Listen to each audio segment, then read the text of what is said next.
When are we going shoe shopping? We're all the way on the other side of the road. Just want to bet that. Yeah. I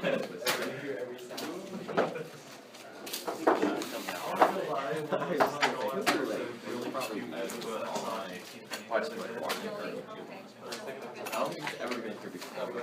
Yeah, there's that one time you go. Yeah. Hey, oh my god. It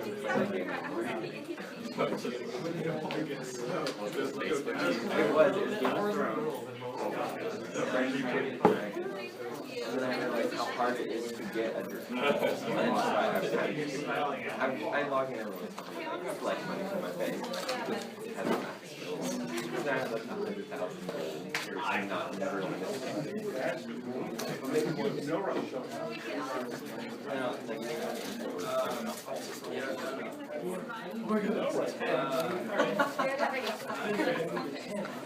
Hey, Jason. I know you don't know that, Sherry. Yes. Well, you're a cripple, so I'm not going to give it to you.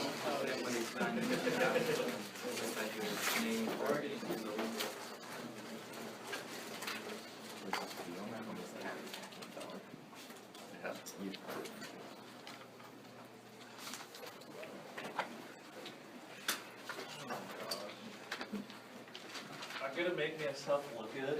You'll give this cripple. This dog with a 3-year-old boy. Even though I don't like really want to. That's not very social darwinistic of you.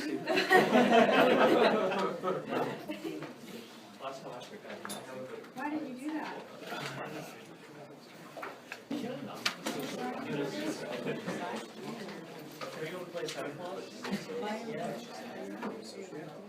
Oh, okay. No, that makes sense. Gosh dang it, I'm putting everything. I don't know.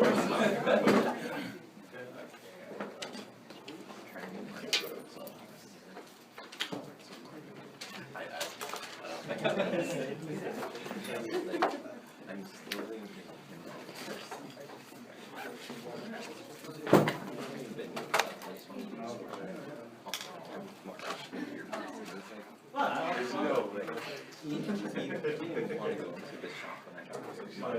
he was actually like, he thought it would be bad to just walk inside the market. Read together. And they were like, even extra not happy. Or mine or more. It's good. It's experience. You're gonna miss me don't say. Either grow your hair out, either you're some sort of club.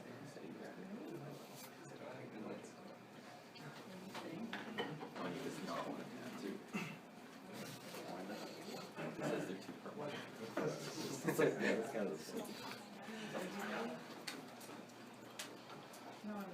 Ooh, the Weemeyer Republic. Didn't we already learn about that? I like Weemeyer, okay? I don't care. Weemeyer is a lot better.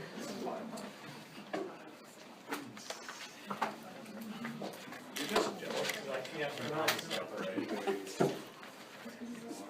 Of course you have. Yeah, stop trying to correct me. I know I'm right. That's a very creative pronunciation. Oh, and let me go ahead and get started because we're actually going to get World War II started today after I finish talking about Stalin.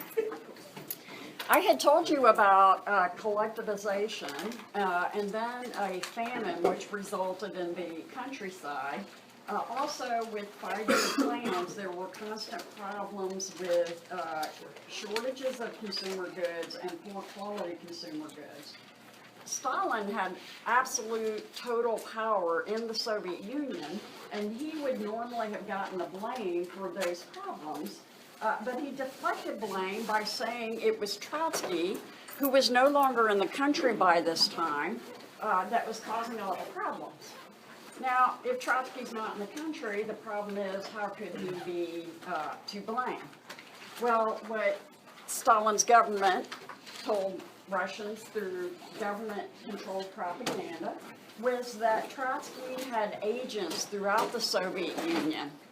In the countryside, he was directing the kulaks, those are the more prosperous peasants, to sabotage agricultural production, and he said that's what caused the famine.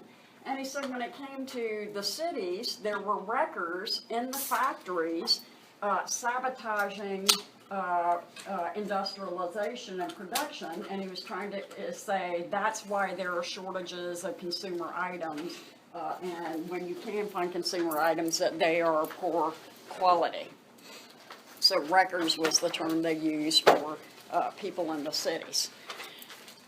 To root out these enemies of the people that didn't really exist, by the way, but government propaganda, with the government controlling all forms of media, encouraged people throughout the Soviet Union to denounce anybody that they thought was a kulak or a wrecker to the government.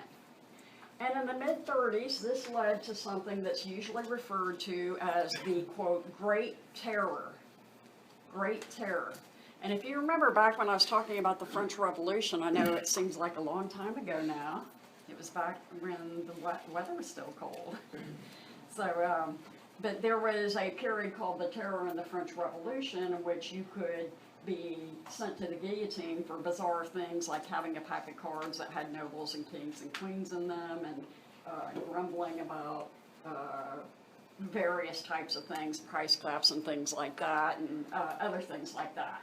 Well, this is kind of analogous to that period of the French Revolution, because during the Great Terror in the Soviet Union, usually it's dated 1936 to 1938, people could be arrested just because somebody had denounced them. There aren't civil liberties. People don't always get trials. They don't always get lawyers. As a matter of fact, they almost never did. And they were either executed or sent to the Gulag.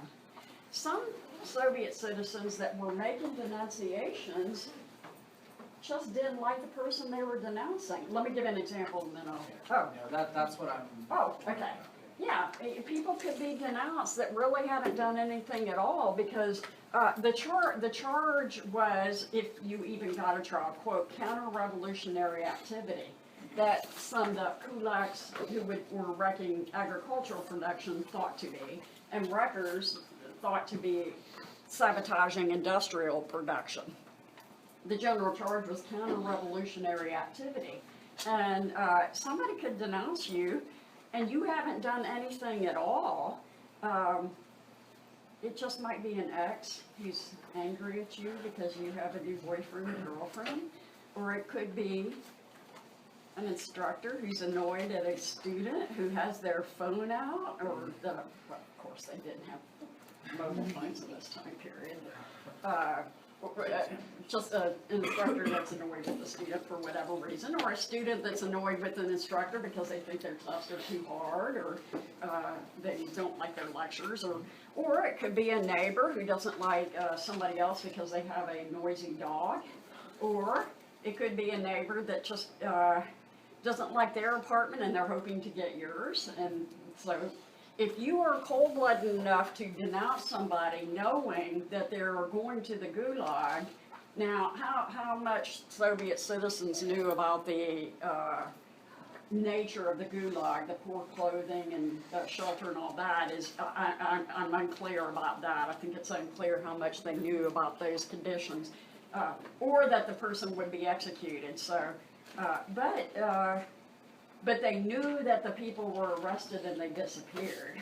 So this really led to a breakdown in Soviet society, because nobody can trust anybody because they don't know who's doing the denouncing. You don't get civil liberties, so you don't get to confront your accuser and say that's not true. So anyway, that's the situation. So this is similar to what happened in the French Revolution, in which things kind of spin out of control, and the people who are supposed to be benefiting, which is the common people, in the name of trying to create equality, ends up killing a lot of people, both common people and the elite. The elite was caught up in these denunciations as well. And by the way, at the end of last lecture, I heard a comment of sympathy for Trotsky, and I could completely understand why you might say, oh, poor Trotsky, he's getting on the plane. In fact, when he was in power, he helped create the Gulag. He sent many people to their deaths. Some of the people that are caught up in this great terror were people who had sent other people to their deaths, and I'm going to talk more about that in a minute. My sympathy is for those people who haven't done anything at all, although it's easy to see. Trotsky just happened to lose out to Stalin, but if he'd been in power, who knows if he would have done the same thing or not. Okay, so rank and file, ordinary people are caught up in the terror. But this may surprise some people, even some of the elite, even some people who were members of the Communist Party, which, by the way, you shouldn't think of all Russians as communists. It is a country that is ruled by the Communist Party, but the party is a small fraction of the population.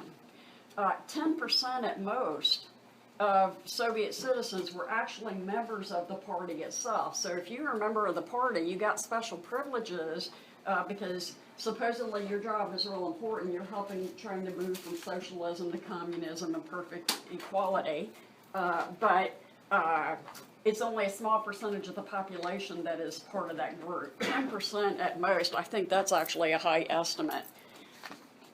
Well, as the Great Terror gathers steam in the couple of years that it was going on and denunciations were going on, it does hurt ordinary people, but it does also, by the way, and I wouldn't waste any sympathy on these people, the secret police itself had a lot of denunciations. And it was, the term used there is purged. The secret police was purged of counter-revolutionaries. So was the Communist Party itself. Purged. People who were denounced and went away to the Gulag or were executed. If they were high-ranking enough, important people, the kind of people that get reported on in the newspaper, you know, high-ranking, this, you know, they're going to say, for example, in our case, the Secretary of State. There'll be announcements like he's in Mexico today because he's, you know, negotiating a new trade treaty or whatever the case might be. So I'm talking about those people that are high enough up that their doings are reported in the press. High people like that got denounced and got purged from their organizations, whether it was Communist Party or the secret police, or we're going to see later the army itself is going to be purged. They got show trials. They actually got trials in which foreign press was invited to come see and report on so that foreign journalists could tell the rest of the world, well, you know, those people in the Soviet Union, the communists, they're trying to create that perfect society, but they have a problem. They have kulaks and Ruckers who are trying to mess everything up. So the foreign press is invited deliberately to get them to report on how great the Soviet Union was, and look at these enemies of the Soviet Union who are trying to mess everything up. These pictures, I'm not going to give you all these names, partly because I can't pronounce them. They are Russian, and I'm not having you memorize them. And Ekaterina's not here to help me with the pronunciation, but these were all prominent members of the Communist Party. Okay, that's Stalin himself there, another prominent member, all these are. When the top members of the Communist Party are purged, it serves two purposes. It helps Stalin say, this is why, it helps him deflect blame for the famine and for the shortages and poor quality of goods. Plus, it helps him get rid of possible competitors for power. Because Stalin was really a paranoid person. Trotsky was gone, but he was constantly worried that other top-ranking members of the Communist Party were going to try to push him out and shove him aside. And so it served two purposes: get rid of possible competitors and deflect blame for all the problems that occurred in the 1930s in the economy. And so for these prominent members, these high-ranking members, whether it's of the Communist Party or the secret police, they got these, quote, show trials. The reason I wanted to mention these specifically is in these show trials, the accused got up and confessed to it all. Even the most bizarre things, like one confession involved explaining why there wasn't enough butter and there were shortages in butter. One guy, high-ranking member of the Communist Party, got up and said he put ground glass in the butter, or he had put ground glass in the butter. So, yeah, that it was his fault, he had done it. Other confessions along the same nature. These confessions, many of them are very questionable because they were bizarre things like this. And they also included bits of information that, while most journalists just faithfully reported all this, you know, this happened, and they made it sound like these confessions were true, some journalists dug a little bit more and said, wait a minute. Some of these confessions included information that we know to be false because these are high-ranking members. They have been reported on in the press. And for example, one of them would say, on August 23rd, 1935, I met with Trotsky in Mexico City, or something like that. And because that was a prominent person who is regularly reported on in the press, if you dug a little bit, you could find out, wait, no, he was supposed to be in Ukraine doing such and such. He couldn't have been. And if they were really good investigative journalists, they'd find out there were no planes that day, or, you know, Trotsky wasn't there, or whatever. It was easy enough for anybody who bothered to try to do a little bit of digging, investigative journalists that is, that these were false confessions. The fact that they're kind of bizarre should have given them the tip-off. They needed to look further into them. And a few of them did, but not so much at the time. It was pretty much later on. So we know that these confessions were false. That raises another question the historians have looked at. Why were they getting up, making these bizarre confessions that we know couldn't be true? Why were they making these confessions knowing they were going to be shot or sent to the Gulag? Because it was always just those two outcomes. And remember, being sent to the Gulag is just a slow death sentence because the conditions were so bad. And here's what historians have figured out. Torture for one. There's ways of torturing people without leaving marks on them, and sleep deprivation seemed to be one of the favored methods of the Soviet Union secret police. Or sometimes, if they had you in custody long enough, you would get severe beatings, but then they'd make sure that you were healed up before you had your show trial so that you looked like you were normal. So partly torture. By the way, we know that witchcraft confessions of the 16th and 17th century were also false, and historians have asked that same question. Why would accuse witches that make these confessions? Torture is one of the answers. Because in the Middle Ages, they didn't hesitate to torture. I talk about that in my History 102. Well, since the Enlightenment, all countries claimed they were enlightened and they didn't torture, but in fact the Soviet Union was using torture. To me, the second element is also torture. Their families were threatened. That would be another way to extract a false confession from somebody, to tell them, what they told them was their families would be okay if they confessed, but if they didn't, their families were going to be arrested too. In reality, their families usually were arrested anyway. I'm currently reading a book called Stalin's Hangmen, various secret police that worked for him, high-ranking people who would constantly assure people they arrested that their families would be okay, but then they wouldn't be. Like Trotsky's sister was arrested, and an ex-wife was arrested. Many members of their families were, so they might have known anyway that they couldn't save their families, but maybe they confessed just on the off chance that maybe my family will be okay if I do confess. And then here's another reason why many of them confessed, and I find this the most interesting of all.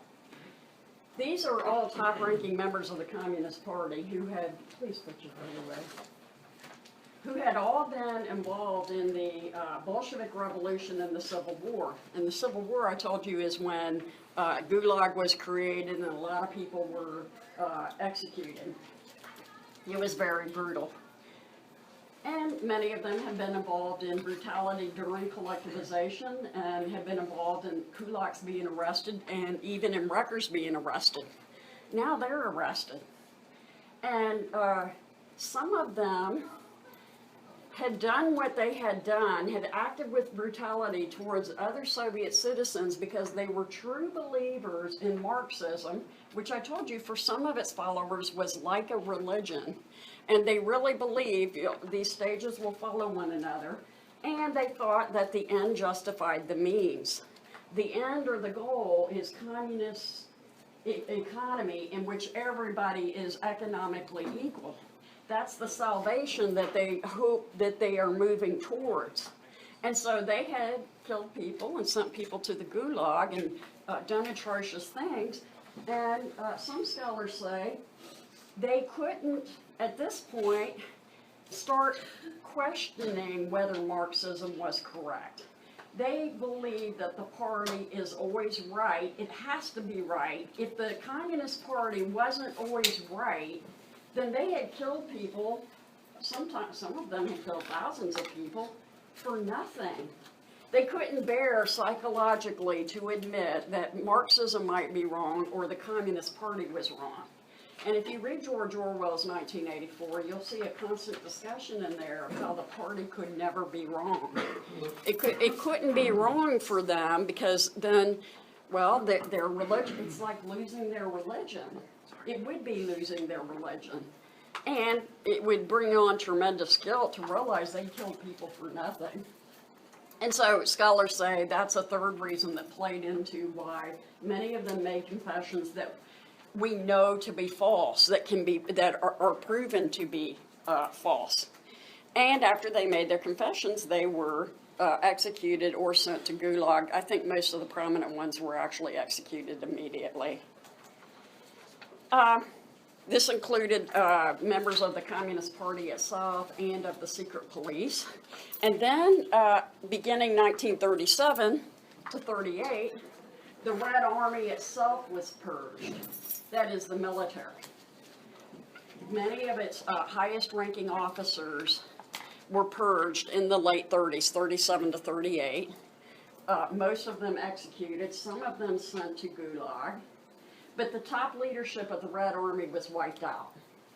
This is just one picture I found of the Red Army. It's not particularly good, but many of them had gotten their positions from Trotsky, because Trotsky was the one that created the Red Army. So that's partly why the Red Army is purged, is Stalin doesn't trust appointments made by Trotsky, and so the accusations mostly against the Red Army is that they collaborated with Trotsky or that they met with foreign leaders to undermine the Soviets' military position.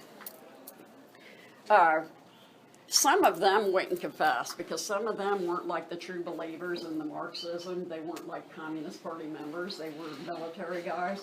But it didn't matter. If they didn't confess, then they just didn't get a prominent show trial. They still were executed, or a few of them sent to the gulag. If you know anything about when World War II happened, this happened on the eve of World War II. This was happening in 1937 and 1938 that the Red Army was purged. World War II is going to break out in 1939. The Soviet Union wasn't immediately a part of it, but this is insane because you can't replace this kind of military knowledge, and it makes the Soviet Union defenseless on the eve of World War II, which Stalin should have known was coming because everybody, once Hitler came to power, thought that it was. They were crossing their fingers and hoping it wouldn't because they didn't want another world war, but it wasn't hard to guess that there would be another one. Yet Stalin's paranoia and his need to purge the Red Army of his enemies was greater than taking care of his country and making sure it had a strong military. Later, when World War II breaks out, we'll see this later on. The few Red Army officers who hadn't been executed but had been sent to the gulag and had survived the experience, when World War II started, they got them out. So they didn't lose all that experience, but they lost much of it because they had killed a lot of them. So at any rate, the Red Army is purged. Hitler in the 30s had his own purge back home. And this one happened in 1934, so we're gonna switch our attention here a little bit and move back to look at Nazi Germany. June 30th, 1934 became known as the Night of the Long Knives. And it is a purge. It is a purge not of Germany's military, but of Hitler's stormtroopers. Remember the stormtroopers, those are the brown shirts, and their initials were SA, Sturmabteilung. That was the paramilitary that Hitler had in the 20s before he came to power. Like an unofficial army, I told you that the socialists and the communists had their paramilitaries as well. And those were the guys that slept half the day, got up, went to a beer hall where the opposing political parties having their meetings, and beat up members of the other party. They are very undisciplined, stormtroopers and the other paramilitary as well, but let's focus on the stormtroopers because they're the ones that are purged here. And when Hitler came to power, they were about 3 million in number. They were larger than the regular army itself, and they went around boasting, we were with Hitler from the very beginning before he was in power. Now we're in the 30s. Hitler is in power as of January 30th, 1933. And they said, we were with him from the beginning, so now we're going to get to take over the army. And they're boasting about this. And the army people, the regular military professional people, were appalled at this because the stormtroopers were undisciplined, rowdy group of people. And the army's like, getting up early in the morning and you can bounce a quarter on their cots and, doing military drills and push-ups and all that. And they're appalled at this whole idea that the stormtroopers could take them over. Hitler, although he had total power, the one part of the country that he didn't totally control was its military. To win them over, he purged the stormtroopers. He purged, this is regular military and this is stormtroopers, I was trying to illustrate here. On the Night of the Long Knives, June 30th, 1934, he ordered assassins to go out and kill top leaders of the stormtroopers. Hundreds of them were killed, I think it was 200 and some odd. And while they were at it, they killed some of Hitler's political enemies as well. People he just didn't like. He just figured might as well get all that done on the same day. But the main target was the leadership of the stormtroopers. What Hitler was showing the regular military is, don't worry about those stormtroopers taking over. I will control them. I will get them under control. They are not going to take over the military. And the stormtroopers learned a lesson. Because the top leaders of the stormtroopers were assassinated, the rest of them were cowed. The rest of them were afraid, and membership dropped dramatically. I think it went down to under 1 million, which is still a lot. But the ones that still remained as stormtroopers were no longer boasting about taking over the regular military. So, in other words, with the Night of the Long Knives, and Hitler taking action against the stormtroopers, it got the stormtroopers under control, and it won over support of the military. Military started saying, okay, maybe this guy is okay. Remember, Hitler he was a veteran himself, but many of the generals looked down on him because he was low ranking. He had gotten to the rank of corporal during World War I. He had been decorated for bravery a few times, but they didn't really like the idea of having somebody who'd been a corporal be over them. But now they start respecting him a little bit more because he gets the stormtroopers under control. Then Hitler proceeds to have a series of foreign policy successes, and they win the military over even more. So this is one step in him getting respect from the military, and foreign policy successes are going to increase his support from the military.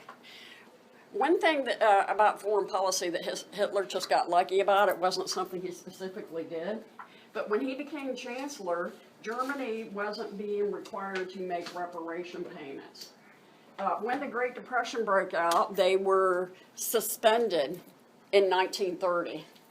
This says terms the German people must pay for all damage to civilians on land or sea or from the air. That was remember, that's what reparations were. And I told you the bill was so big, they couldn't figure out how much it was in 1919 when they signed the treaty.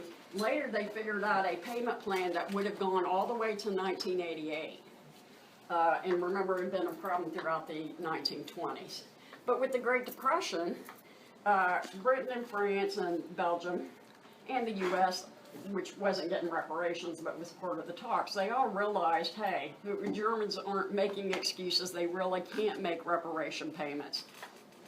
And so they were suspended in 1930. Hitler wasn't even in power yet. When he came to power in 1933, they'd already been suspended.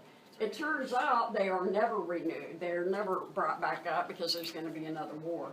This is just a cartoon showing Versailles Treaty and Hitler's getting out of it. It says Hitler Party, and you can always identify him because of that noticeable mustache. He's going to essentially undo the Versailles Treaty. It was very unpopular in Germany because it was very harsh on Germany. He didn't really have to undo reparations. They were undone for him before he came to power. Something else he did regarding the Versailles Treaty, which was against the Versailles Treaty, was, remember, he addressed the problem of unemployment in Germany by building Autobahn, but also armaments. And so he built planes and tanks, even though the Versailles Treaty said Germany wasn't supposed to have them, and I presume submarines as well, but the planes and tanks are the most important for Hitler in the way he's going to wage war. So Germany rearmed with planes and tanks, even though that was against the Versailles Treaty. Britain and France didn't do anything about it. And scholars tend to ask, why? Why didn't they do anything about this? Well, for one thing, you know, one of the reasons I like history is it's easier to look back because you can see what did happen, whereas the present is a lot more unclear. The British and the French might have realized that there might be another war, but they're hoping against hope and crossing their fingers, kind of just like Stalin, hoping that it can be avoided. And so they just ignore Hitler's rearmament, even though it's against the Versailles Treaty. So they don't really do anything about it. They also don't do anything about Hitler's intervention in the Spanish Civil War, which happened 1936 to 1939. It ends right before World War II begins. Hitler was intervening in the Spanish Civil War to help the right-wing Spanish dictator general, the right-wing Spanish general who became dictator of Spain because he ended up winning, Francisco Franco. Hitler did this partly because Nazism is right-wing and Franco was right-wing. But the other reason Hitler helped Franco was it allowed him to try out his new tanks and his new planes and give his German military experience fighting in a real war as opposed to just war games. He got real experience, and this is a scene from the Spanish Civil War. So Hitler sent planes, tanks, and troops, and his generals got some experience in using these new, remember they had been used in World War I at the end of or towards the middle of World War I, but they'd never really been effective. They're going to be very effective in World War II. Hitler makes really good use of them, and he gets training and practice, him and his military, with the Spanish Civil War. And the British and the French didn't do anything about that.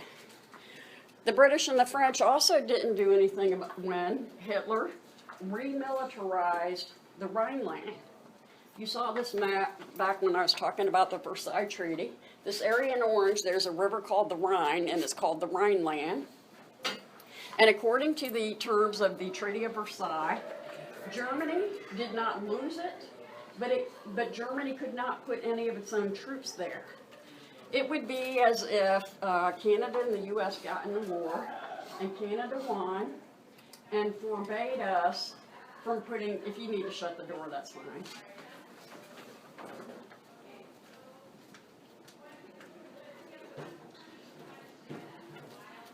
Thank you. Yeah. Canada and the US in a war. Canada wins. And Canada tells the US, okay, you can't put any American troops in Maine or Washington because that's on our border. And that makes us nervous. That's what this is like, except for this is reality. Germany was not allowed to put any of its own troops. So the Rhineland is German territory, but it can't put any of its troops. That's a violation of a country's sovereignty, but you can understand why the French and the Belgians, see, there's Belgium, there's France, why they wouldn't want any troops, any German troops to be put there. Well, 1936, Hitler sent troops to the Rhineland, sent German troops to the Rhineland. He remilitarized it. These are the troops marching in. This is some German people, yay, you know, giving flowers or whatever she's giving German troops. Because it's a sign of German strength, because Hitler manages to do this and he gets by with it. Nothing is done. Again, just like nothing had been done about the earlier violations. By this time, the British had come to think that the Versailles Treaty wasn't really fair, and they reasoned to themselves, hey, it is German territory. You know, we can put troops wherever we want in Britain, so why can't the Germans put their troops wherever they want? So, and the French would not act without the British. So that's part of their reasoning here. And so they let him get by with this. Everything that I'm telling you, step by step, that Hitler gets by with, strengthens him at home, particularly with the military. You say, wow, he's undoing that very unpopular Versailles Treaty, and he's making us stronger. They made weak protests, but they didn't really do anything about it. I'm not sure they even tried to put sanctions on them. 1937 was a pretty quiet year, but 1938 was a big year. Because I have to throw this German word at you because it's a part of historical knowledge of this period. Hitler carried out Anschluss. It's a German word that directly means connection, and what it means is connection of Germany with Austria. What it is a completion of German unification begun by Bismarck. Austria had never been part of Germany, even though the Austrians speak German. They have a different kind of an accent. When I've been in Austria, I have a harder time understanding them because the German I learned is more, it's actually more northern German. Even southern Germany I have some troubles with. There's accents all over Germany, and there's accents all over Austria. And you tend to learn only one kind of accent when you're in school. With a little practice, you can get the hang of it. But Austrians do speak German. They do not speak a language that's called Austrian. They speak a language called German. And remember, Hitler himself is from Austria. Right before he became chancellor, by the way, he was made a citizen. Nazis had gotten control at the state level of one of the governments in Germany at the time, and right before he became chancellor, he became a citizen. Remember, during the beer hall putsch, he wasn't even a German citizen, but they didn't deport him. Well, now, 1938, Germany takes over Austria. Well, the two are connected in what's called Anschluss. It might be the better way of putting that. This here is showing a sign that says the same blood belongs in the same Reich, or the same kingdom. And I was talking about language just now, but remember in this particular time period, they were focusing more on blood and less on language. But this is the German troops marching in. This is the Austrian parliament giving the Nazi salute and saying, yes, we approve of this having been done. We want to become part of Germany. Ever since World War I ended, many Germans and many Austrians have wanted Germany and Austria to be joined together in Anschluss. But that hadn't happened. Why? Because the winners said, even though Austrians speak German, and if you want to think of it in terms of blood, they might have even agreed maybe they are of Aryan blood or German blood. But if Germany and Austria had been allowed to have Anschluss earlier, then Germany and Austria together would have been larger than Germany was before World War I. And the winners said, we didn't fight World War I and lose millions of men and spend all that money, even though they were trying to make the Germans pay it back in reparations. They said, we didn't do all that just to have Germany be larger after the war. So it makes sense why the winners in Versailles Treaty said, Anschluss is forbidden. They specifically said that, no Anschluss. Yet in 1938, Hitler does it anyway. And Austria becomes part of Germany. Many Austrians, not only its parliament, but many Austrians welcomed Anschluss. They were glad. Even if they weren't Nazi, even if they weren't right-wing, because ever since the end of World War I, Austria had been very chaotic. You know that inflation I told you Germany had in 1923? Yep.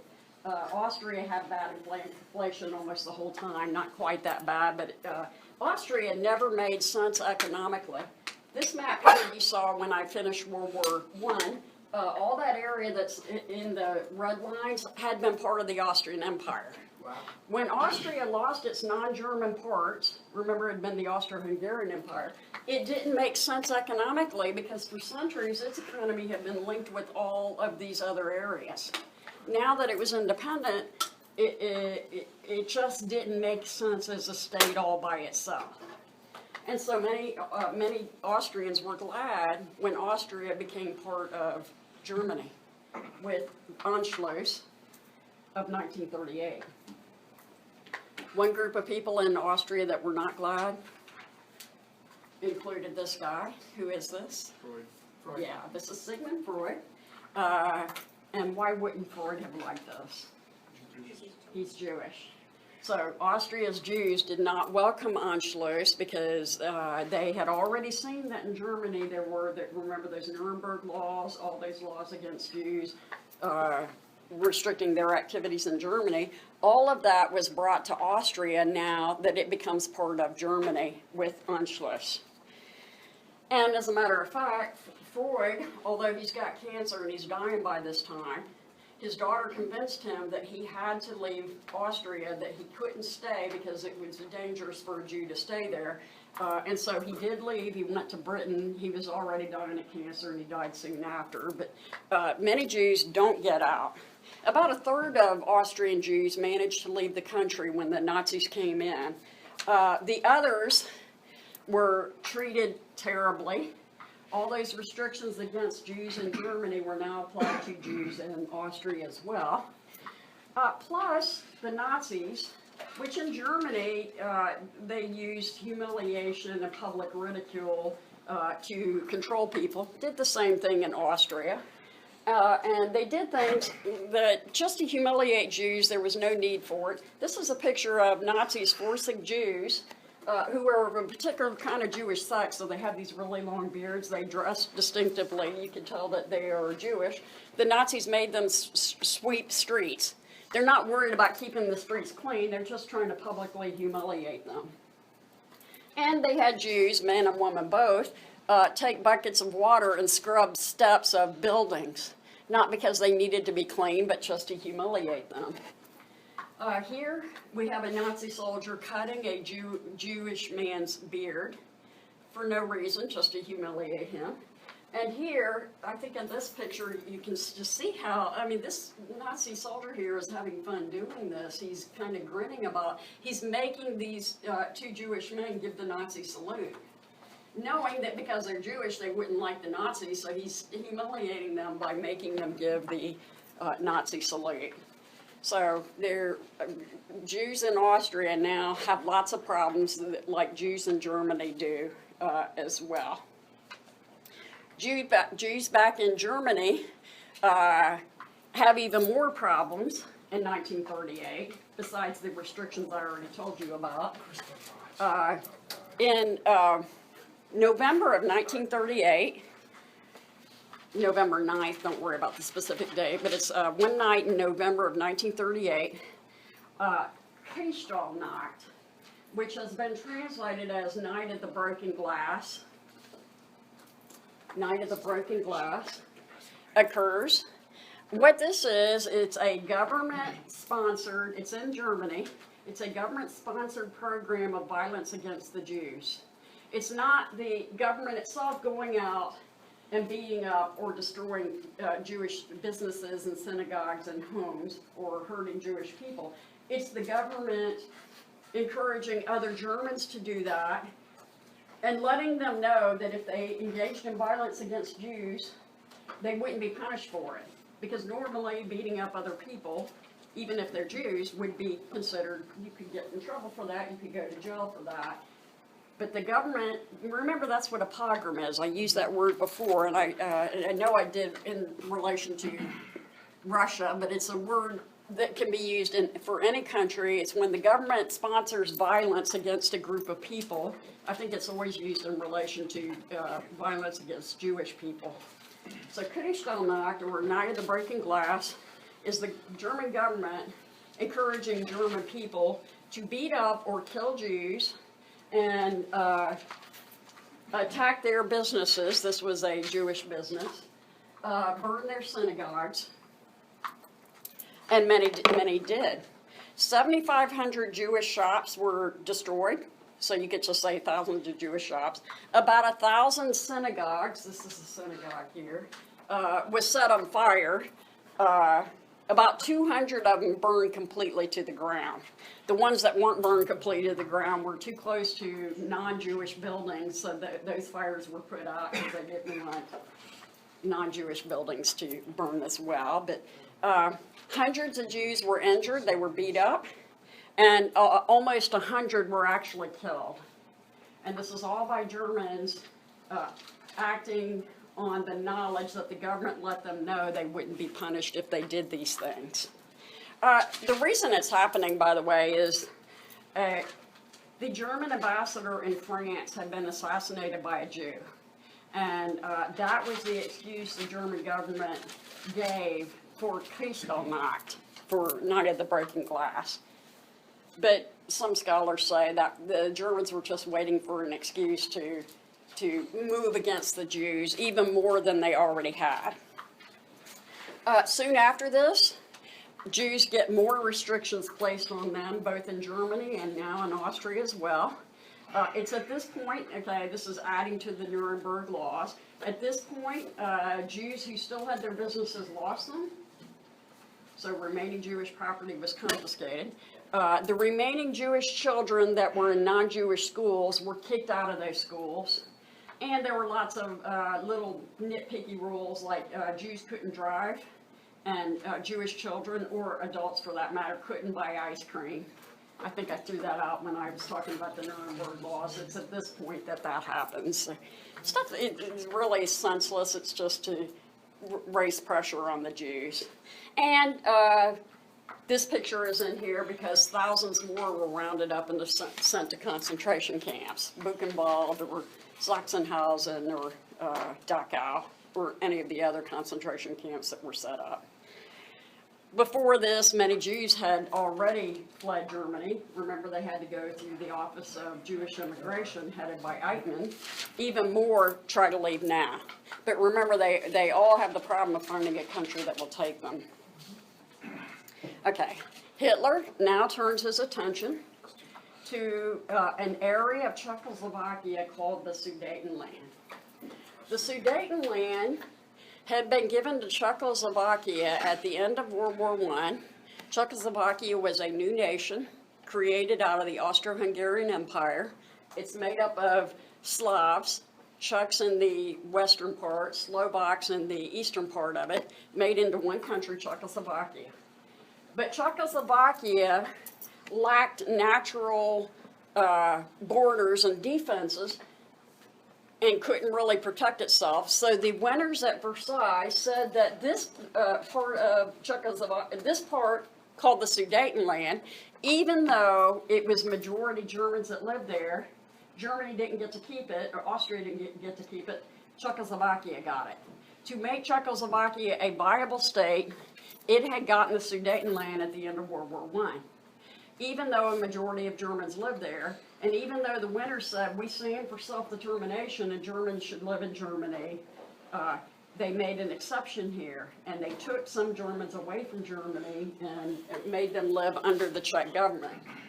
Hitler wanted it because there were Germans there, and he professes to believe in that master race ideology, that the Aryans are superior, and how could they be ruled by Slavs who he thought were inferior? So Hitler wanted the Sudetenland. Britain's prime minister, named Chamberlain, and France's president, who you don't need to write his name, it happens to be Daladier, but the two of them went to Munich to talk to Hitler, to negotiate with Hitler, because Hitler was demanding the Sudetenland. And they went to go negotiate with him. And this is Chamberlain. He's better known than Daladier, so he's the one we'll focus on. And Chamberlain's policy was to appease Hitler, give him what he wanted. The idea being, if we just let Hitler have what he wants, we won't have to worry about another war. The word appeasement is a negative word, and you hear it all the time in modern international politics. You easily hear it on political discussions of events nowadays. Letting a dictator just take areas and not doing anything about it is referred to as appeasement. Because what Chamberlain and the French president agreed to when they went to negotiate with Hitler was to let him have it. The Czech government wasn't part of the negotiations. The head of the Czech government had to sit outside the room while they were having this meeting. When the meeting was over, Chamberlain and the French president walked out and told the Czech leaders, you can fight for Sudetenland if you want, but we're not going to help you. And Czechoslovakia was not in a position to be able to fight for it alone. So essentially what came out of the meeting was Hitler got to have it. The Czech government was told, you're on your own, we're not going to help you fight for it. So Czechoslovakia knew it couldn't win, and it gave it up, and Hitler got it. Hitler got the Sudetenland without having to fight for it. Chamberlain went home, and when he got off the plane, he held up the Munich Agreement, and he said, I have in my hand here, quote, peace in our time. We know, of course, that he didn't, but he was hoping that he did. Because World War II is going to break out soon after this. Is Chamberlain the Prime Minister? Prime Minister, yeah. By the way, don't mix up Chamberlain, any of you, with Churchill. It's easy because they're both CH names, but Chamberlain always associate with the policy of appeasement. Well, this makes Hitler even stronger at home. See how he's getting one military success after another? Well, he's getting one success after another, and he's not even having to use the military. And it's really strengthening him at home. You know, one of the problems with appeasement is the fact that countries that appease another country and let them grab territory strengthens the leader of that country because it makes them stronger at home, because the people at home say, yay, Sudetenland now is part of Germany and there were Germans there, and isn't this wonderful? Well, it undercut a guy in the German military who was thinking about staging a coup and overthrowing Hitler before World War II ever started. A guy named Klaus von Stauffenberg, who looks a bit like Tom Cruise, who actually played him in the film. I can't remember the name of the film, but it was about Klaus von Stauffenberg. Later, during World War II, he's going to try to have another coup. I can't remember the name of the movie, but do you guys know what I'm talking about? Yeah, Valkyrie. Oh, thank you, Valkyrie. Yeah. Later, he's going to try it again during World War II. He wanted to overthrow Hitler before World War II. But when Hitler got the Sudetenland, it strengthened Hitler and it weakened Stauffenberg and anybody like him who wanted to get rid of Hitler. You can't get rid of a leader who's popular because he's winning all kinds of successes for your country. Well, Hitler had promised when he got the Sudetenland, that was the last demand he had to make. Yet, soon after this, in March of 1939, he marched into the rest of the country and took the whole thing, because once Sudetenland was gone, it had been given to Czechoslovakia to make it defensible to begin with. Now that it's gone, Czechoslovakia can't defend itself.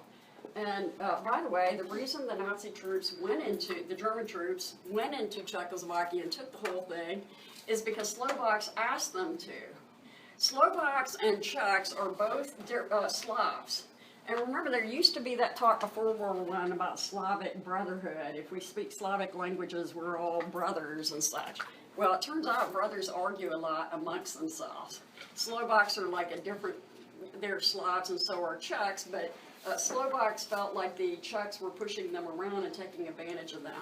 So lots of times, dictators who want to grab territory can get people in the territory they want to grab, invite them in, or get one part of the people who live there to invite them in. So the Slovaks invite the Nazis to come in and help them against the Czechs, and the Nazis come in and take the whole thing over. And so all of Czechoslovakia becomes part of Germany. So Austria, since March of '38, was already part of Germany. Now then Sudetenland became part of Germany. Now it's all of Czechoslovakia. Now why did Hitler want Czechoslovakia? There's several different reasons I want to mention. For one, Czechoslovakia used to be ruled by the Austrian Empire. And Hitler's Austrian. So that's one reason. It used to be part of the Austro-Hungarian Empire, and so he wanted it for that reason. He also wanted what in German was referred to as Lebensraum. It literally means living room, or a better translation would be living space. Remember back home in Germany, he's encouraging women to devote themselves to Kinderküche. The kinder part was children. He was trying to get German women to have more children to increase what he called the master race. Well, if German women didn't really increase, most of them didn't have more kids, but he was hoping that they would, and if the German population increased, it would need more living space. So that was another reason he took Czechoslovakia.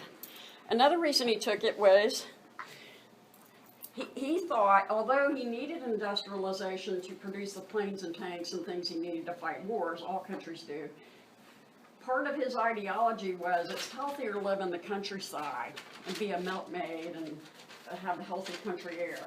And the early industrialized cities were pretty unhealthy places, so it's not hard to see where he got that particular idea. Czechoslovakia is not industrialized. It's largely agricultural, and he thought, well, this is a great place to settle some of those kinder that are going to be born. They can live a healthy existence out in the countryside. That leads us to another point. He wanted Czechoslovakia specifically because it was agricultural. Germany was so industrialized that it had to import food. Remember, in World War I, that had led to food shortages in Germany because the British blockaded the German coast and it couldn't import the food it needed. Hitler, who thinks sooner or later war is going to begin, he was getting ready for it, wanted to make sure that next time there was a war, Germans could feed themselves, and Czechoslovakia, being agricultural, would allow that to happen. Finally, the last reason I want to mention is people that live in Czechoslovakia are Slavic people, and according to Nazi ideology, that meant they were an inferior race. So the master race, the Germans or Aryans, ought to have it because the Slavs were inferior to the master race Germans. Let me give you one more slide and then we'll take a break. When the Germans moved into Czechoslovakia, the group that was in biggest trouble were the Jews, of course. And many were arrested and sent to concentration camps, including the sisters of a famous writer named Franz Kafka, who was no longer alive by this time. So Franz Kafka had died. He's best known for writing creepy type stories. How many of you have heard of Kafka? Okay, a few of you. If you haven't read him, he's not like so important like George Orwell's 1984, but he's an interesting read, a little bit unsettling because his stories are creepy. And I wouldn't quite put him as important as George Orwell's 1984, but you can see the problem with big totalitarian government that can crush an individual. And it's stories, by the way, so it's relatively short. You can read some. Lots of times when you buy him in the paperback version, and I've seen some Kafka downstairs in the bookstore, by the way, there's usually more than one story because they tend to be, short stories. And even one novel he wrote actually is more like a long short story. He's Czech. He's died by this time. One of these short stories is called The Trial.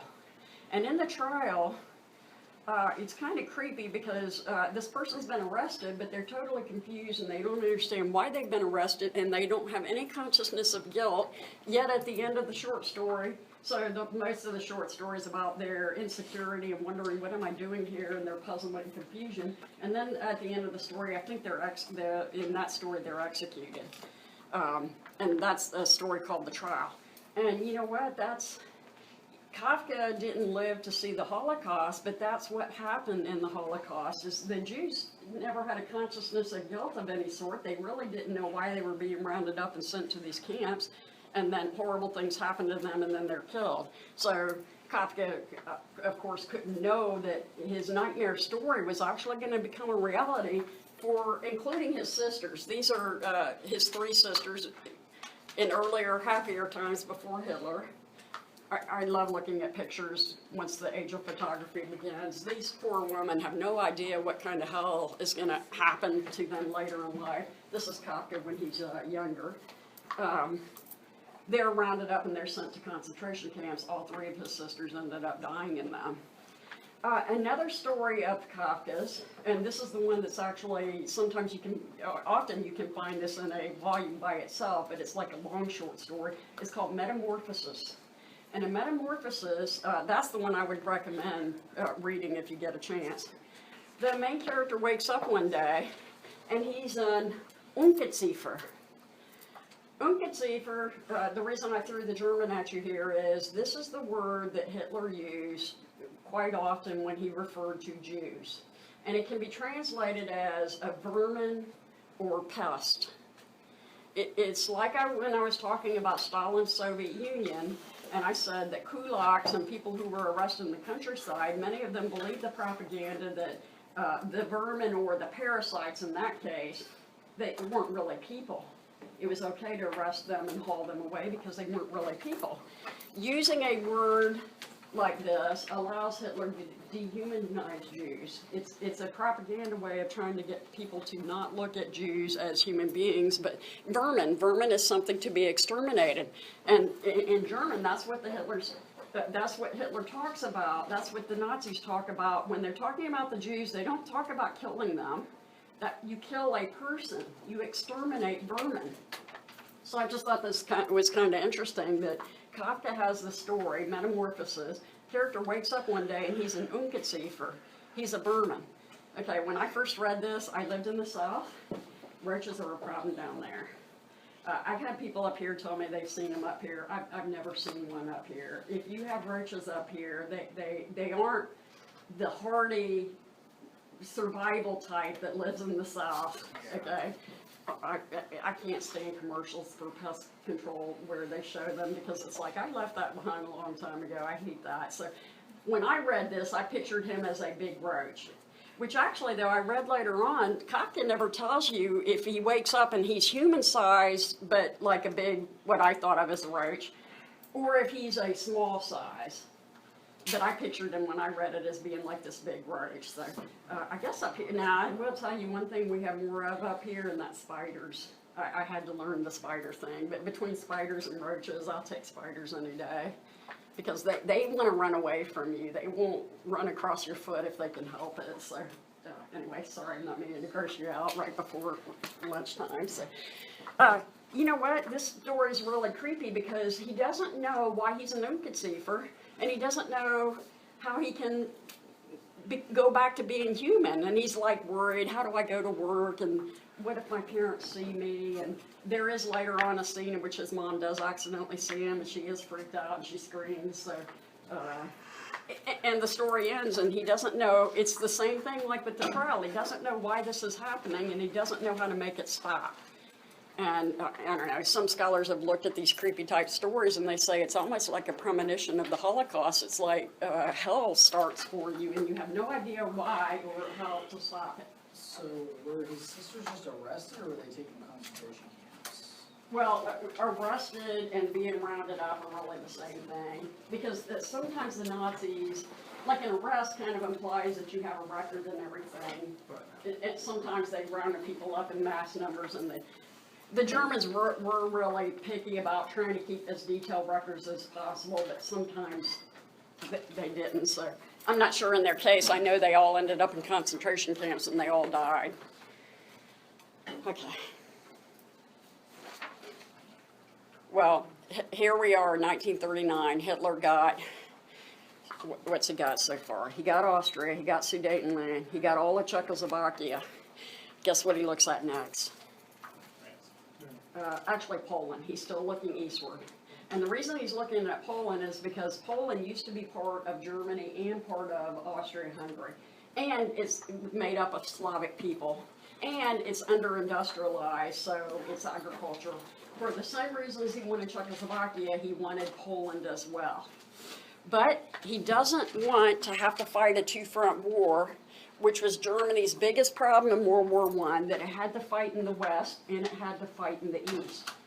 To make sure he wouldn't have to fight a two-front war in World War II, he conducted or carried out, negotiated something called the Non-Aggression Pact. So let's take a break. If you be back at 15 after, we'll get World War II started. You might want to prop the door open because it will lock. It's automatically locked.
Why don't I even have any friends with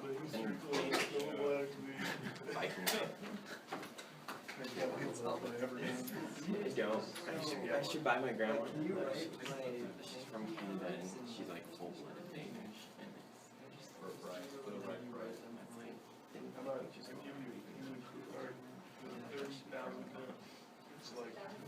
I'm watching the Viking show and all the people. It's like, who wants to be a Viking? That's not rude. Even though it's on the History Channel. If you have Amazon, give me one. But I like that. I think you stuff. It's my heritage, so I have to watch and read. It's understanding the people.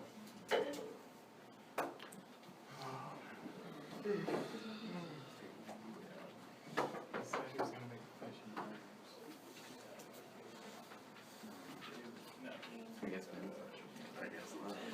Both bodies just gotta be late.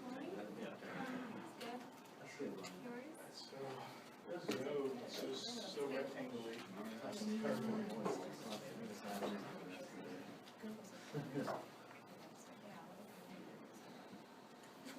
Watch that. actually really hungry. But I would not want cereal. It's not cereal. No, it's really cute. Do not put that cereal on. No, the chips though. Oh, because I think try just check. That thing's so good. That'd be so disgusting. At least you agree with it. I actually don't even eat Chex Mix. My favorite. Hot Cheetos. Yeah, it's disgusting. Hey. They're delicious. And no one will want any of them, so I like to share. It's beautiful. Smart. Yeah, planned it. She didn't. They are delicious. Look at them with the lime. Help me. I just don't like Cheetos. I don't like chips. Things. So what are you? Are you like Chex Mix? Chex Mix, that's all you like. Pretty much. Yeah. I'm guessing you're European. I have no idea. You have no idea what I are you actually serious? I'm serious. How do you not know what you asked? Why have you asked? My great grandma was German. That's all I remember. Did you have some German? Yes. Don't worry about the rest. It's supposedly, what is it? Can't remember what it is. I actually, it's DNA tested. It's called 23andMe. Yeah, Anyways, I am 75% Northern European, but it's like, it doesn't know specifically where from. And then after that, it's like French, and then German, I think. And then there's like Danish or North Scandinavian. Did you do anything? Which Northern European language should be the Vikings. The ghost is too good. I mean, I should be taller and hairier, but If only he knew, which I would. I still can't believe we did that. It cost $100. It was totally worth it. That's so they also should separate the part FDA approved. Okay, well, it got FDA approved. I did it before it was FDA approved. Because it also tells you, like, genetic diseases you're predisposed to. Like, I'm prone to this heart disease, which is not good, but I also have blood pressure. And I but I have a very, very undeveloped that is great. I'd rather have heart disease. But, yeah, so in general, it's good genetics. Also said I would most likely have blue eyes, so whatever. Tell it if I was maybe towards that. I hope they have something exciting like Indian or Jewish on me, but no. It's like blubber. Yeah,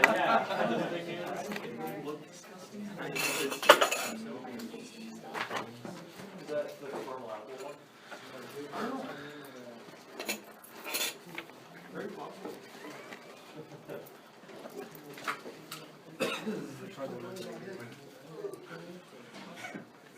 It's kind of funny. When I had to like turn it off, or like, I don't wanna spend like 12 grand on this.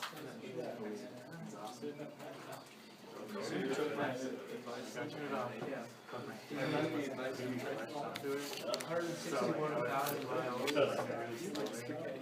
Start right. I just got into funny. Stacy, You were pretty much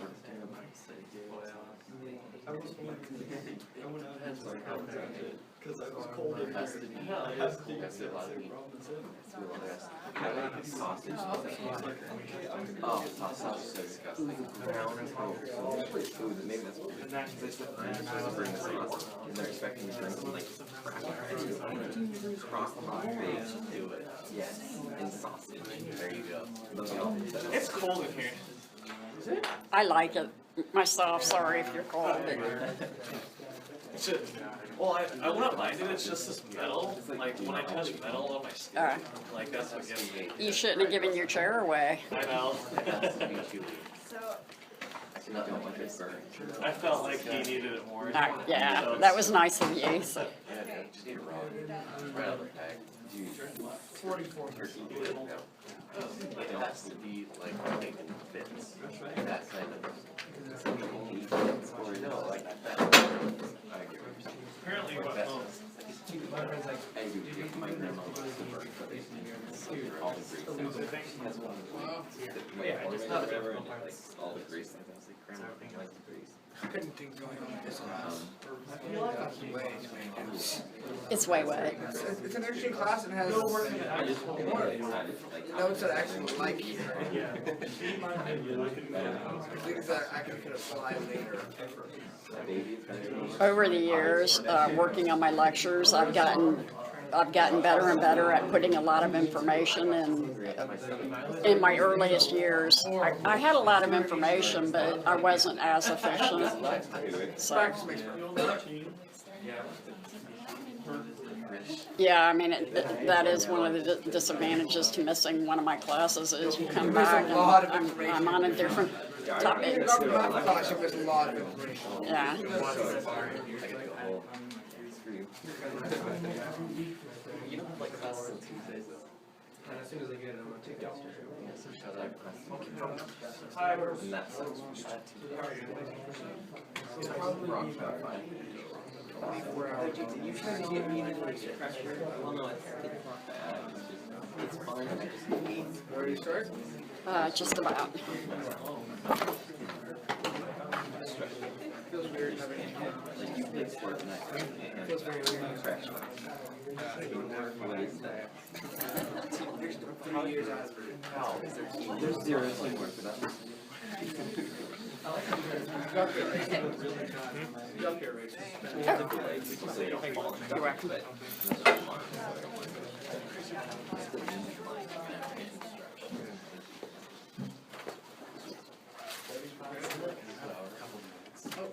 Three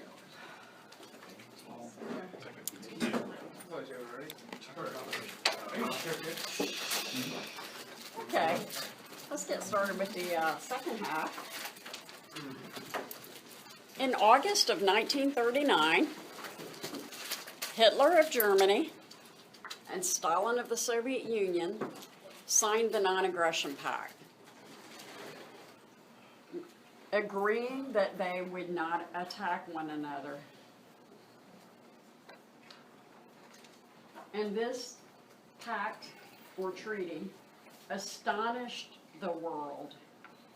It astonished the world because Hitler is extreme right wing, Stalin is extreme left wing. Their ideologies couldn't be more different.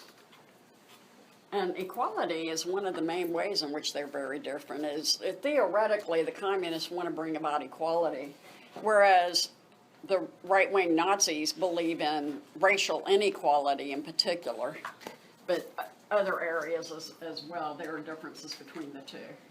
But you know what makes them both very similar and allowed them to sign this treaty? Both of them both of them are totalitarian dictators, and both of them probably care more about their own power than they do about the ideas they supposedly stand for. Because they really are complete opposites. They really were enemies, yet they were able to sign this treaty. And Britain and France in particular were totally astonished and never thought in a million years these two countries could agree on a non-aggression pact. But they did, probably because both of them care more about their own power and their own interests than they do about the things they supposedly stand for. And the non-aggression pact serves the needs of both of them. Hitler wanted Poland. Soviet Union also wanted Poland. And part of the non-aggression pact included them agreeing to dividing up Poland between them. So the main provision of the non-aggression pact is they wouldn't attack one another. And another part of the pact or treaty was that they would divide Poland up. And this map here, in the dark green, it shows the part of Poland that Russia would get, and the light green is the part of Poland that Germany would get. And Hitler also agreed that the Soviet Union could take what are called the Baltic states, which had become independent after World War I, Estonia, Latvia, and Lithuania. So who got those? What's that? Who got those, Russia? Yep. Soviet Union. Yeah, Soviet Union or Russia, you can, yeah. So the Non-Aggression Pact served their needs in dividing Poland. The Non-Aggression Pact also served the needs of each of them in a different way. Both of them wanted to take Poland. Hitler wasn't sure if Britain and France would really follow through on their threat to stop him if he tried to take Poland, because they haven't stopped him from Anschluss or Sudetenland or Czechoslovakia. So he's not sure that they mean it when they say he can't have Poland too. But just in case they do mean it, and it does lead to war, he doesn't want to have to fight a two-front war. So the Non-Aggression Pact served Hitler's need to not have to fight a two-front war. He didn't want to have to fight the Soviet Union and the West at the same time if it came to war. So by concluding the Non-Aggression Pact with the Soviet Union, he didn't have to worry about being attacked from the East like in World War I. Germany was fighting both in the East and the West. Instead, Germany could just focus on the West. Stalin, for his part, here it is, 1939. He had just purged the Red Army in 1937 to 38. And he knew that its leadership was not equipped to go to war. And so what the Non-Aggression Pact did for Stalin was it bought him time, so he could try to rebuild the military leadership that he had decimated in his purges. Stalin needs time. Hitler wants to not have to fight a two-front war. And so, and because the two of them care more about their own power than they do about their supposed ideologies, they are able to sign this agreement. By the way, it astonished communists throughout Europe, particularly German communists. They were like, whoa, Hitler is like the boogeyman. He's the bad guy. Hitler had been persecuting communists in Germany. They were astonished when the Soviet Union ordered them to, you know, Hitler's not such a bad guy anymore. Quit trying to fight against Hitler. If you've read 1984, or if you do in the future, you'll find out that characters in the Orwell novel 1984 are constantly being told that one country is an enemy, and then they switch alliances, and then they have to forget that, and no, that country's a friend, and this other country is the enemy. And they all do it. Communists knew they had to follow the, quote, party line. That's where that saying came from. It's also, by the way, where the phrase political correctness came from. German communists learned really quick to be politically correct. They couldn't bash Hitler anymore because he was Stalin's friend. They signed the Non-Aggression Pact. They're not really friends, but they both need this, so they signed it. And it did hold for 2 years, or almost 2 years, until 1941. With the Non-Aggression Pact in place, Hitler sent his troops into Poland from Germany, from the West, sent them into Poland September 1st, 1939. 2 days later, September 3rd, 1939, Britain and France declared war on Germany, and that's the official beginning of World War II. Now, World War II doesn't have an Asian theater, and I'll refer to it later, but in this class I don't go much into the Asian theater. I just mention things in general on how it affected the European scope of things. That's, of course, what we're focusing on in this course because it's Western Civ. So, September 3rd, 1939, World War II officially begins because Britain and France made good on their threat to go to war with Hitler if he attacked Poland. At the same time that Hitler moved in on Poland from the west, the Soviet Union moved in on Poland from the east. When Hitler moved in on Poland, he used planes and tanks very effectively in a new tactic or strategy called Blitzkrieg. Is that a tactic or a strategy? It's a tactic. A tactic.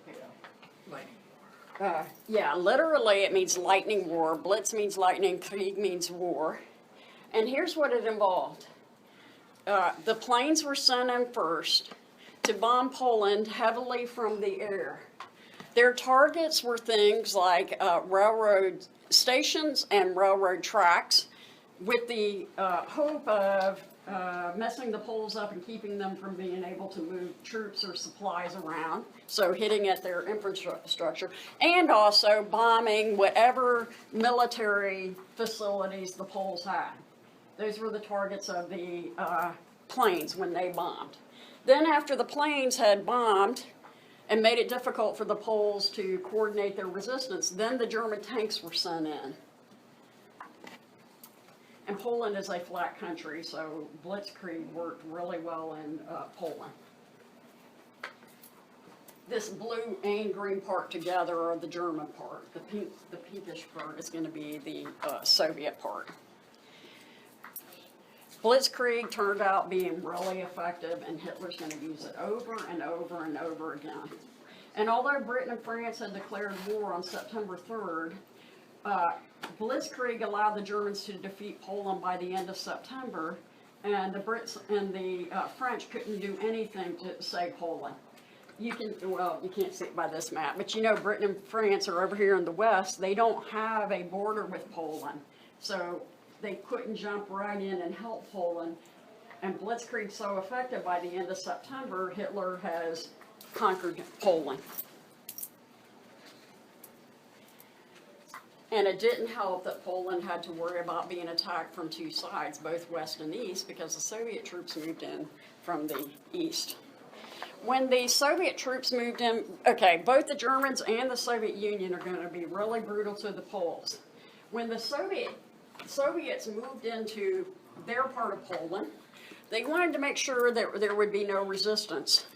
And so they rounded up Polish military leaders, generals and high officers like that, plus leaders in general, like government leaders and economic leaders, the important people, the elite of Poland in their sector of Poland, rounded them up and brought them to a forest called Katyn. It's the name of a forest.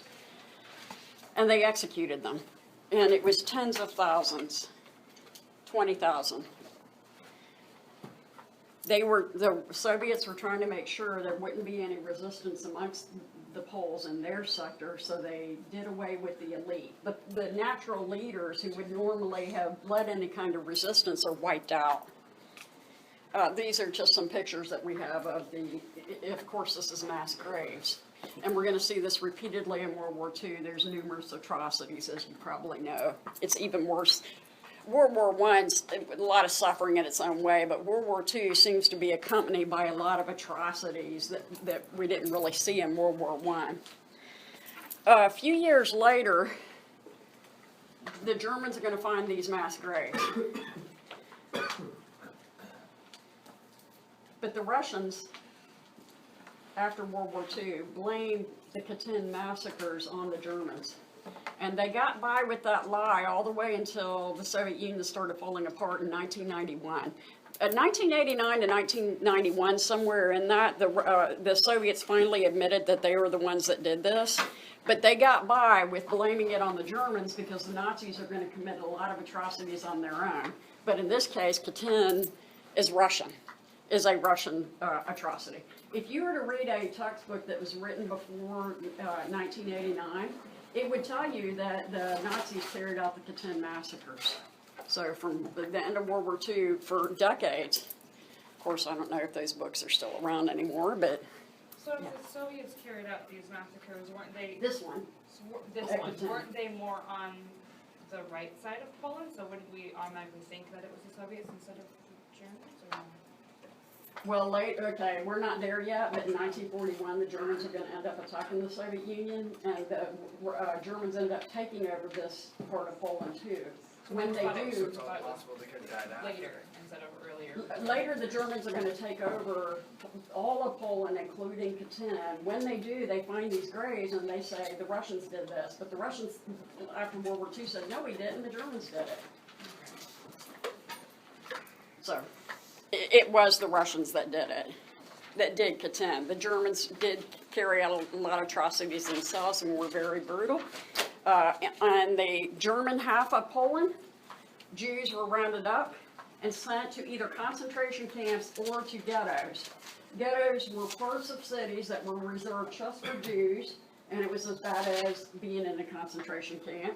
Jews weren't free to come and go, it's just they ran out of room in the concentration camp, so they would just create a part of a city and they'd wall it off, and there were limited food was brought in, there weren't enough clothes, and the shelter was bad and all that, so they were sent to camps or ghettos. This is probably one of the more famous pictures of Jews being rounded up. That little boy has always struck me. I heard, by the way, that he survived the war, but he's kind of freaked out there, which anybody would be, of course. So this is just showing people being rounded up, and they are either sent to concentration camps or to ghettos. This is a concentration camp in Poland. Later, I'm going to have the name of it, but I'll go ahead and just say it for now, Auschwitz. The reason I know automatically this is Auschwitz, it's the most notorious of the concentration camps because it also had gas chambers. The reason I know this is Auschwitz is it says Arbeit macht frei. It's almost like a bad joke. That means work makes you free. Not, I mean, it's not like the Jews were lazy or anything, but it's almost like a bad Nazi joke or something. In these concentration camps now, extermination hasn't begun yet. That's going to pick up after 1941, but many people died because the food was so bad and the shelter and all those things that I told you both about the Gulag and about concentration camps in Germany. And people are essentially used as slave labor, and I thought this would make a good picture. This is a bunch of women. There's no telling what they're having to pull here, but probably something really heavy, you know, a heavy piece of machinery or something like that. Here we see another work scene, and here you've seen pictures like this before, concentration camps. Really bad conditions and very little food. Lots of disease, lots of people die of diseases. So, Polish Jews had 2 strikes against them, okay? The Nazis already didn't like the Jews, we all know that, but they didn't like Slavs either. And Polish is a Slavic language, so Poles are Slavs. So a Polish Jew had 2 strikes against them. They were Slavic and they were Jewish both. And you know, the Nazis are going to try, during World War II, to exterminate the Jews. They were most successful when it came to Polish Jews. They didn't kill all of them, but they almost killed all of them. Poland, by the way, has probably the largest percentage of Jews in its population of any other European country. In Germany, it was less than 2%. In France, it was less than 2%. I think in Britain, it was less than 1%. In Poland, it was about 10%. If some of you took History 102 and you learned that during the Black Death, many Jews had moved to Poland because Poland didn't have Black Death. And the rest of Europe that did have Black Death, people blamed it on the Jews, and they attacked them, so the Jews left other parts of Europe. Many of them ended up in Poland, which for some odd reason, historians don't know why, didn't get Black Death, so they weren't picked on there. So in the 14th century, Poland was the best place for a Jew to be. At this time, Poland's the worst place that a Jew can be. So I don't know, I find some historical irony in that the descendants of Jews who were saved by going to Poland were later killed by the Nazis. By the way, when the Nazis rounded up Polish Jews, they had help from local Poles who weren't Jewish, because anti-Semitism was very strong in Poland, just like the rest of Europe. That wasn't just a Nazi thing. Anti-Semitism, I told you in Unit 1, pre-existed the Nazis. They just took it to its extreme conclusion. Some Jews that were sent to camps, concentration camps, were used for medical experiments. One notorious doctor who carried out medical experiments on Jews was Joseph Mengele. He was nicknamed the Angel of Death. He looks like an ordinary guy, but he's a really evil guy. Some of these medical experiments on Jews were to help understand things to help the German military. For example, they did freezing experiments. They would submerge a Jew, a test subject, in water that was freezing and see how long they could leave him there and pull him out and have him not be dead. And they tried to see how long does it take to warm him back up. They also tried to figure out when they pulled him out, if he wasn't dead and they wanted to warm him up, they found out, oddly enough, that a Jew that they pulled out of it, test subject that they pulled out of freezing water that wasn't dead yet, if they wanted to warm them up and bring them back to life, to put them with one person brought them out of freezing more quickly than two people. Seems kind of opposite, but wouldn't it? But it seems like two people, one on either side. But somebody figured out, well, that's because the person who is freezing when they're with, it would be a woman, a Jewish woman, would be they could be more intimate with just one other person that, I don't know. That's just something curiously that they found out at any rate. Why did they want to know this? German pilots that are shot down over bodies of water, they were wanting to know how long do we have before we save them. And then once we pull them out of the water, what's the best method of unfreezing them, of getting them back to normal temperature. These two pictures have to do with altitude. You know, what's the safe altitude for German pilots. So those, I mean, this is horrible because humans are being used as test subjects, but these experiments had to do with military purposes. There were also some racial experiments. Some Jewish test subjects lost their eyesight because Mengele and others were trying to figure out how they could come up with drops that would change your eye color from brown to blue. A part of that master race thing, and blue eyes being superior. So that was a racial type of experiment. Many Jewish teenage girls were used as test subjects, and there were two different things they were trying to find out with them. They were trying to figure out a method by which they could sterilize all Jewish women in mass, in large numbers. So they were trying to figure out a quick, easy method to do that. So some of them were sterilized in an attempt to find out the easiest way to do that. Because the idea here was they wanted to kill all the Jews. They wanted to, well, remember I told you they didn't think of it as killing. Extermination is what they called it. But until they could exterminate them all, it would help if they could stop them from reproducing. So they wanted to come up with a method to quickly sterilize all Jewish women so no more Jewish babies would be born. They also did an opposite kind of experiment, and they did this with Jewish test subjects, the teenage women. They were trying to create something like that would result in multiple births. Kind of like if you've heard of the Octomom, the woman that had like 8 babies all with one pregnancy. Now, they don't want to increase the Jewish birth rate, obviously, and during this kind of experiment, they would kill the babies that were a result because they were Jewish. What they were trying to do, though, was figure out how to create multiple births that they could use for German women to increase the birth rate, because remember Hitler's Kinderkirche, he wants German women to have lots of babies, and in case if they were protesting having to be pregnant over and over again, he wanted to figure out a way they could have, you know, multiple births, 4 or 5 or 8 or however many. So some of the experiments had to do with that. Another kind of experiment was psychological. German doctors, I don't think Mengele did this kind because he wasn't a psychologist, but some German doctors, what they did was they would have 2 Jewish test subjects that were related to one another, like a husband and wife, or a mother and son, or a father and daughter, or a brother and sister, different kinds of pairings like that. And they would have them both in rooms where they could see one another, and they would make one of them administer electric shocks to the other. They would order them to administer electric shocks.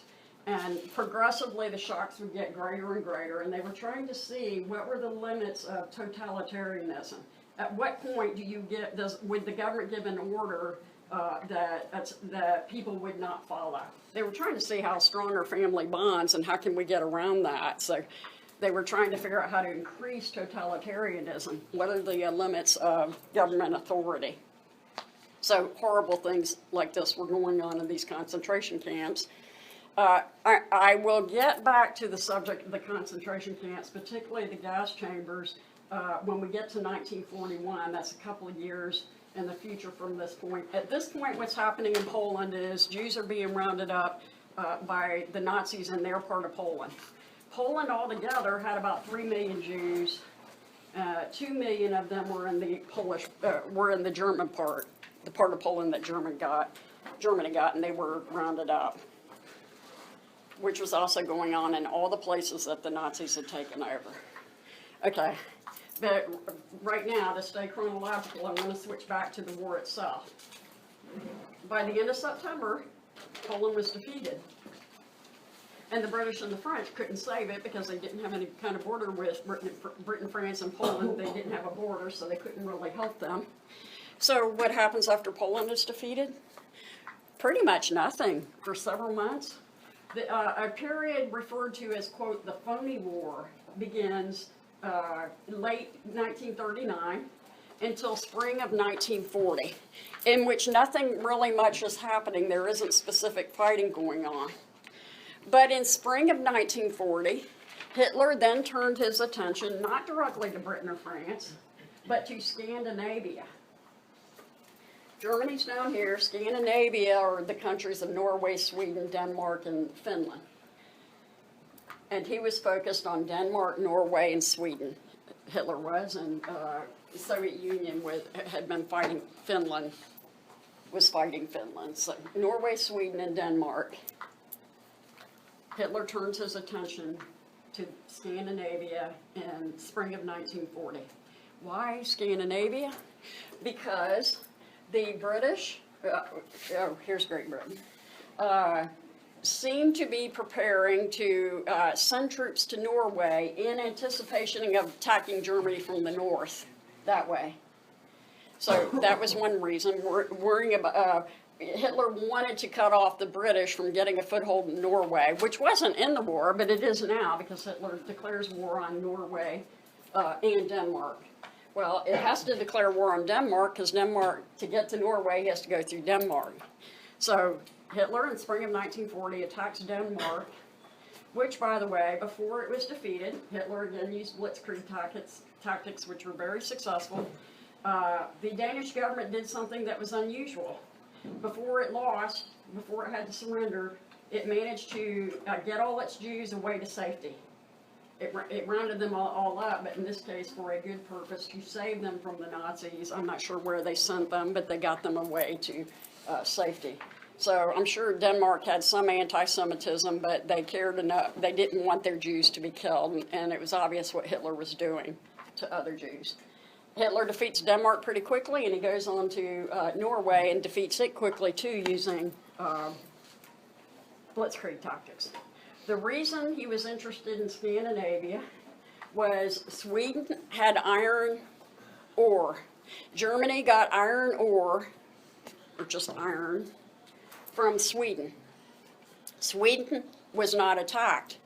Hitler wanted to make sure that he could continue to get iron from Sweden. See, Sweden's not colored here because he didn't attack it. He just wanted to make sure that he could continue to get iron from Sweden, so he defeated Denmark and Norway to protect him from the north, so he could keep getting iron. He needs the iron for his tanks and his planes and other weapons. When he defeated Norway, Lebensborn program is implemented there because with the master race theory that the Germans had, they thought the purest Aryans were in Norway. And remember, that's the program in which they're trying to breed the master race. And so now they're trying to match up SS men with Norwegian women.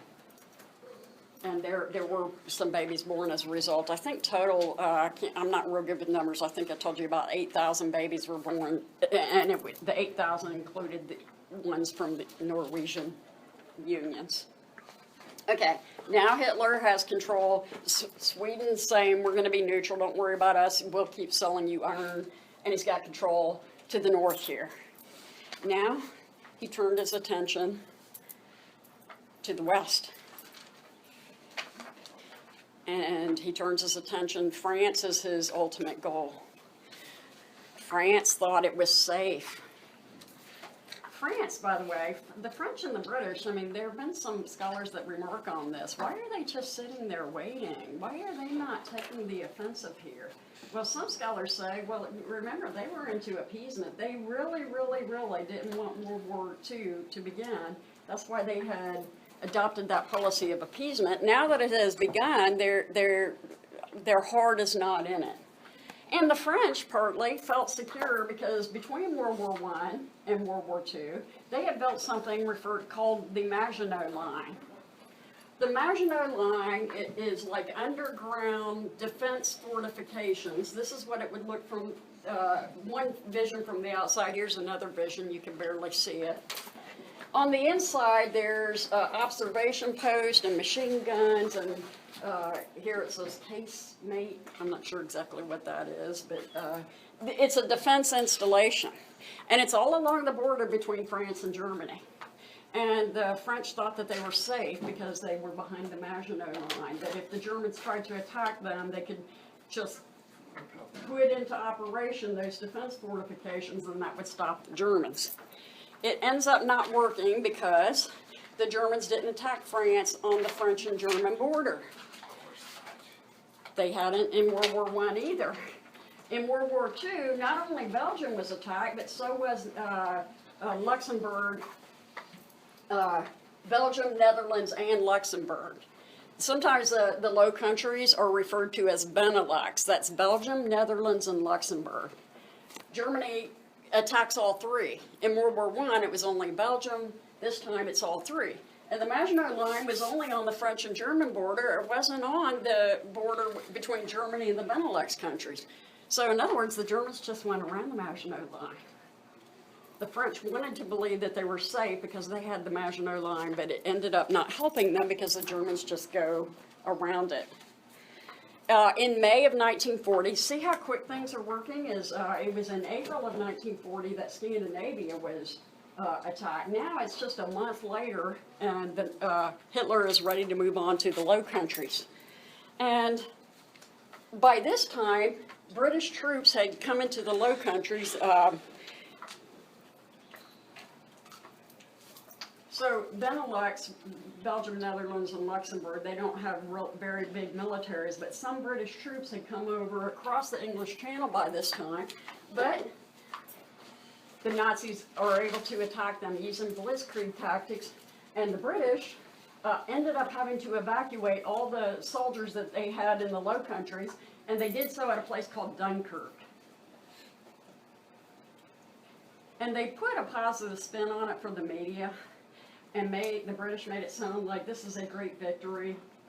But in fact, they were evacuating and retreating. Okay, it was a victory because the British troops weren't captured or killed the way they would have been if they hadn't been evacuated. But they did lose all their supplies. They used it was a big victory as far as saving the British troops themselves, and later they're going to be able to fight in the future. But the fact of the matter is, the British were retreating. They did, okay, what we say in the West is put a spin on. We could use the term propaganda. They portrayed it as a great victory. But the fact of the matter is, the British troops had to pull out. And using blitzkrieg tactics, the Low Countries, Benelux, is very quickly defeated within a matter of a couple of weeks. Jews are rounded up. I don't know this picture specifically as Jews, but it is civilians here. Jews in particular are rounded up. Everywhere that the German troops go, they round up the local Jews. One Jewish family went into hiding in Netherlands. I'm sure other Jewish families did as well, but this one is a famous, you guys all know who that is, don't you? Anne Frank. Yeah, Anne Frank's family went into hiding because it was actually Anne Frank's older sister was ordered to appear. Sometimes they just random people up like this, but sometimes, I mean, I've been to, there's Anne Frank house in Amsterdam, Netherlands. Really interesting to see. Of course, it's upsetting as well, and you can see where they lived in hiding for so long. And they have different things on exhibit there, including the letter that her older sister got that told her to report to a certain train station at a certain time and day and bring certain items with her. I mean, down to smallest details, like 5 pairs of pants and 3 long sleeve shirts and 2 short sleeve shirts. It's part of this German thoroughness type of thing. Anne Frank's father decided that this wasn't good because by this time people were hearing about the concentration camp, so the father decided we're all going to go into hiding. We can't let her go. Later on, they ended up being found Anne Frank actually died of disease in one of the concentration camps, but for a few years, I'm not sure how long, they were in hiding. They were safe for the time being. Okay. By June 5th, okay, so the Low Countries are defeated within a matter of weeks. By June 5th, we're all in the year 1940. The Germans are ready to attack France. The Germans used blitzkrieg on France beginning June 5th and managed to defeat France by June 25th. It took 20 days using blitzkrieg. That is, you send the planes in first to do the heavy bombing, and then you send in the tanks. So we see the planes doing the heavy bombing of things like railroads. Here we see a bridge that's bombed. See how this would mess up any country that was attacked. In this case, it's France. How do you get your troops and your supplies together when the bridge you're used to crossing is out of commission? So blitzkrieg used against France. It is defeated in a matter of 20 days. The French had to surrender. To accept their surrender, Hitler located the railroad car in which the armistice, which ended World War I, was signed. It was signed in the railroad car, which had been preserved, I guess, kind of as an historical thing by the French. And Hitler found it, pulled it out, had the French sign their surrender in the same railroad car that Germany had to sign its surrender in World War I. And supposedly, Hitler danced a little jig. I have since heard that, you know, you can mess around with film and edit and stuff, that he didn't really do this. But you can imagine he probably was pretty happy to have the French surrender, because the Germans had not been able to do this in World War I. And in 20 days, they take out the French. This is German troops moving into Paris. This is called the Arc de Triomphe. It's a monument that Napoleon built, the Arch of Triumph. It commemorates Napoleon's victories, which included, Germany didn't exist yet, but Napoleon had defeated the German state. Now you have the German troops moving in Paris, and the rest, well, taking over France. France had to surrender. Part of France is directly occupied by the Germans. Part of it is semi-independent. It's run by Frenchmen, but it's run by Frenchmen who have to answer to the Nazis. So the Nazis controlled all of France, but they only directly occupied part of it. I'm out of time, so I will start with this and explain to you exactly what is happening here. But you probably know this. Germany's going to end up losing World War II, but we're seeing them win a lot in the beginning. Okay, see you next week.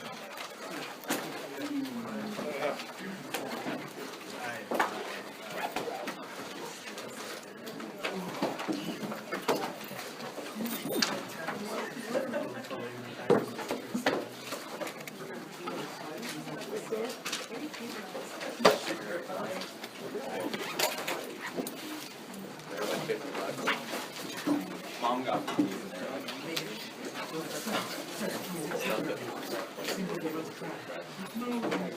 Literally, when we go through another note, there's a full note of those talks. I know, right?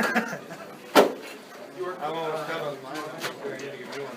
Any grand you want those talks? I don't want that.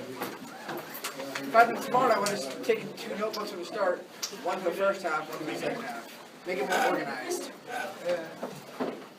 It's like, I don't have to sift through 2 different notebooks for all my notes. I can sift through one. Are you going to talk about Mussolini next too? Excuse Are you me. going to talk about Mussolini and Hitler? I'll be mentioning them. You know, I mean, I have to do the after-war period as well, so. Well, I was just curious because he basically gets written out pretty quickly as soon as America wins. I know he's in there.